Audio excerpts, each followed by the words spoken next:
Welcome to Primetime News. Hope you had a wonderful week. Live from Seoul, I'm Sean Lim. And I'm Kang Tae-ri. Thank you very much for joining us tonight.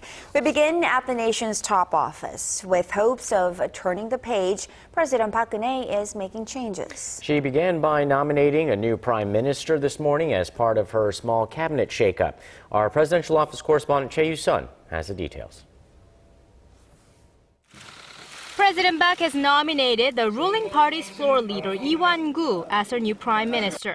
Lee, a three-term lawmaker, is thought to have gotten the president's nod for how he negotiated thorny issues with the opposition as floor leader in the past year.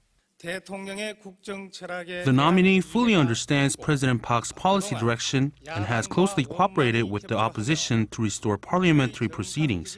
He's the right person to carry through the economic innovation plan, public sector reforms, and communicating with and working for the public.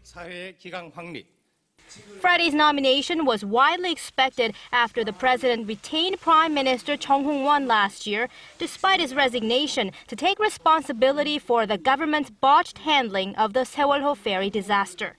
While Lee needs to get parliamentary approval to take office, there's been no announcement yet on the nominee for the vacant seat of Oceans Minister. In a likely response to approval ratings plunging to 30% following allegations of her aides abusing power and disorder within her office, President Park reduced authority of some of her longtime aides. But her chief of staff, the one many watchers had speculated will be dismissed, is going to stay put for now. Instead, the president has named a new senior policy coordination secretary, Hyun Jung-taek, to better coordinate her policies inside the presidential office.